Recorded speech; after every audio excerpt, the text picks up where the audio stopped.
TC অথবা বড়োলেণ্ড অঞ্চলত BPF-ৰ বাহিৰে বেলেগ ৰাজনৈতিক দলৰ ইয়াত আৰু ৰাইজক সেৱা কৰাৰ কোনো আৰু ৰাজনৈতিক দল নাই বুলি আমি ভাবোঁ। মই ভাবোঁ তেনেকুৱা ধৰণৰ যদি নেতা কেৱল চেউলি মহিলাৰী যে হাগ্ৰাবা মহিলাৰী ছাৰৰ মিছেছ বুলি নহয়, তেনেকুৱা ধৰণৰ নেতাক যাৰ এবিলিটি আৰু কেপাচিটি আছে, আমি BPF দলে তেনেকুৱা ধৰণৰ নেতৃত্বক আঁকোৱালি ল'ব লাগে। আজি 193 জন আমাৰ আগৰ UPPL দলৰ যুৱ শাখাৰ সভাপতি আছিল নেকি ডক্টৰ চাংৰাং ব্ৰহ্ম ডাঙৰীয়া। পিছলৈ গৈ তেখেতে BTC নিৰ্বাচনত নিৰ্দলীয়ভাৱে খেলিছিল, কিন্তু তাৰপিছত আজিৰ দিনত তেখেতে 193 জন UPPLৰ সক্ৰিয় কৰ্মীক লৈ পেলাই আজি এই ৰুণিখাটা এই হায়াৰ ছেকেণ্ডেৰী অডিটৰিয়াম হলত ৰাজহুৱাভাৱে তেখেতসকলে জইনিং কৰিছে। আৰু ইতিমধ্যে এটা মেছেজ গৈছে যে ইয়াত আৰু অল্টাৰনেটিভ নাই। আমাৰ BTC অথবা বড়োলেণ্ড অঞ্চলত BPF-ৰ বাহিৰে বেলেগ ৰাজনৈতিক দলৰ ইয়াত আৰু ৰাইজক সেৱা কৰাৰ কোনো আৰু ৰাজনৈতিক দল নাই বুলি আমি ভাবোঁ। আৰু এয়া কেৱল মাননীয় শ্ৰীযুত হাগ্ৰাবা মহিলাৰী ছাৰৰ নেতৃত্বত হৈছে।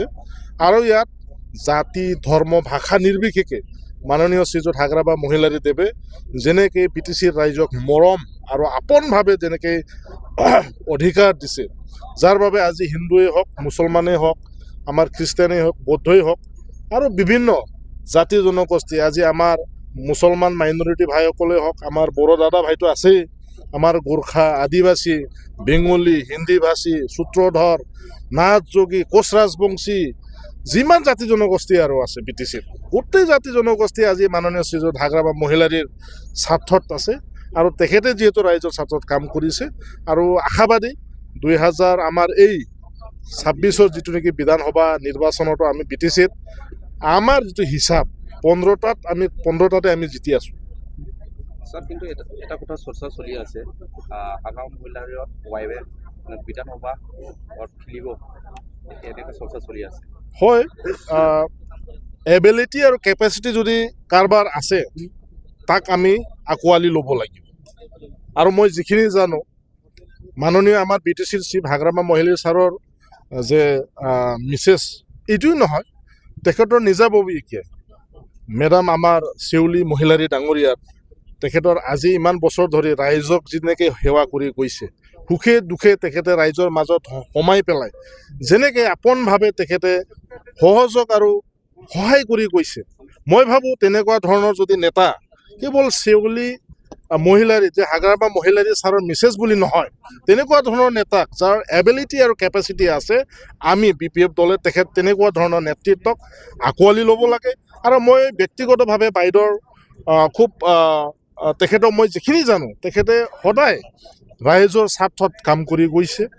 আৰু তেখেতে যে আজিলৈকে ৰাজনীতিক সদিচ্ছা যিখিনি দেখুওৱা নাই মই গম নাপাওঁ, কিন্তু তেখেতৰ যিখিনি কেপাচিটি আছে, ৰাইজক সেৱা কৰাৰ যিখিনি তেখেতৰ মানে কেপাচিটি বা তেখেতে যিখিনি কৰিব পাৰে, মই ভাবোঁ নিশ্চিতভাৱে তেখেতে প্ৰাৰ্থী কিয় মন্ত্ৰী হোৱাৰ যোগ্য আছে, প্ৰাৰ্থী কিয় মন্ত্ৰী হোৱাৰ যোগ্য আছে, মই সেইটোহে ভাবোঁ।